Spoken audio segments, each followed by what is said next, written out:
Standing on the deck, I watch my shadow stretch. Drifts on 3. 1, 2, 3, drift! Yeah, my journey's been long here. I've been here for a long time. But all of that didn't really matter if I didn't get to finish it anyways. Cause if I cry another tear, I'll be turned to dust. The sharks won't get me, but they don't feel lost. So I mean, it's been a tough year for most of us, for all of us. I haven't been able to go home. I haven't been able to see my family since last Christmas. China has identified the cause of the mysterious pneumonia outbreak. I thought we were living like in a bad film because it was getting so fast. At the end of January, Italy detected and isolated its first 2 cases. This was the area where Europe's outbreak seems to have started. In an eerie way, Missouri Western Tennis saw COVID coming before anyone else here did. It was already worse back home, you know. I think in Europe we had the wave a little bit earlier, and my family is in Europe, and I had 2 Italians at the time. Italy was really bad. Near my house, there is this big hospital. What you're seeing here isn't even the ICU. That's already full. And they had to extend that hospital, like create new buildings to fit all the people. Just outside its doors, and the Italian military moves in, their first job, to find a place to bury the dead. Since the situation in Italy was already bad, it wasn't surprising me that it was gonna get bad in the whole world. I remember Fed sent me this voice message, kind of freaking out, saying that there was this coronavirus thing going on, and it's hitting really hard in Italy, and everything is closing there, and she needs to get out there as soon as possible because otherwise they are closing all like flights, all airports and everything. Smile, Fede. Last February, Federica Salmaso returned to the U.S. after a family emergency took her home to Italy. Literally that day, northern Italy had just kind of become the new hotspot outside of China. When her plane touched down in Detroit on February 28th, Salmaso made it through customs with 0 questions asked. But then when I went through immigration, I was like, well, then I should be free now. But upon her return to Missouri Western, before COVID was classified as a global pandemic and before any policies or procedures were in place, university staff that picked her up from the airport immediately put a mask on her and put her in the back of a van.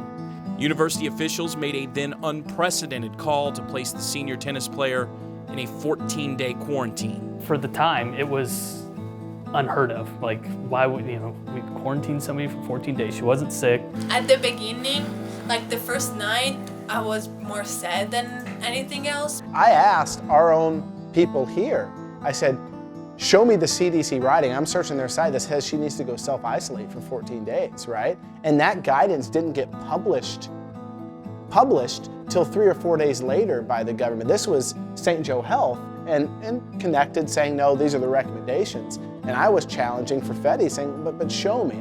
It was a precursor to everything that come after it. In those 14 days of isolation, the world changed drastically. Fear and frustration as the coronavirus spreads across the U.S.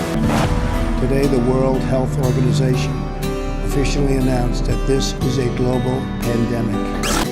On March 12th, 1 day before Salmaso was to be released from quarantine to rejoin her team, the NCAA canceled spring sports.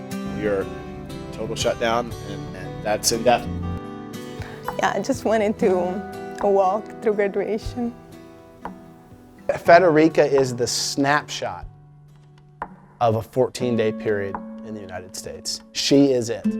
That was COVID in a nutshell. We just didn't know that was what everything was going to look like after it.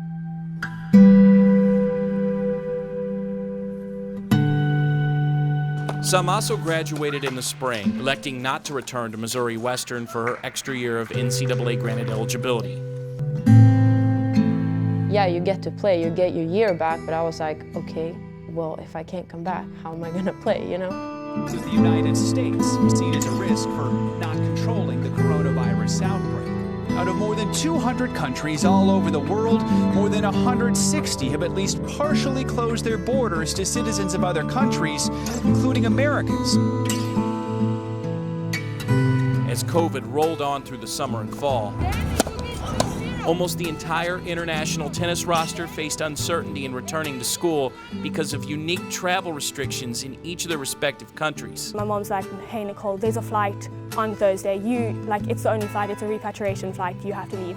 And a repatriation flight was like the emergency flight. And I was supposed to come last semester, but the US Embassy was closed in Dubai, so I had to wait. So I was planning on flying to Mexico and then staying in Mexico for 2 weeks and then enter from Mexico up, because that's what people started doing because they just wanted to come back to the US, but they couldn't go directly from Europe.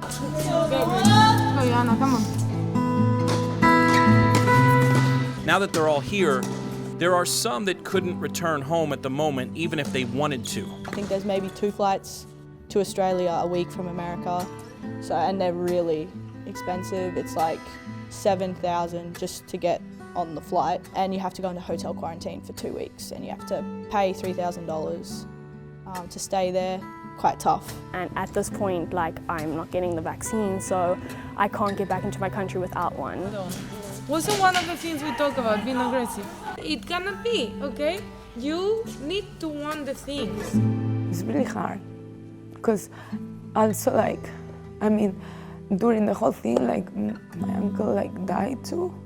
And it was more like, oh, I'm not there for them. The first game in doubles is going to be one of the most important games you probably will play in the rest of your lives, because it's going to be the first game you play this season after how many months with no competing. 1, 2, 3, 3!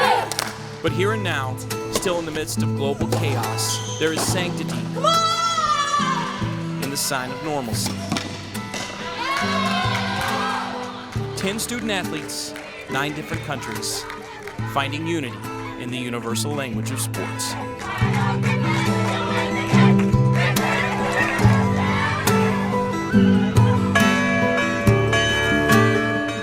I don't know, at some point during the past 7 months, I didn't even know we were gonna be here. Seeing my girls, playing tennis, seeing my girls competing, having fun out there, it's like a relief. We are there, but because it means that society is finding ways to make things work.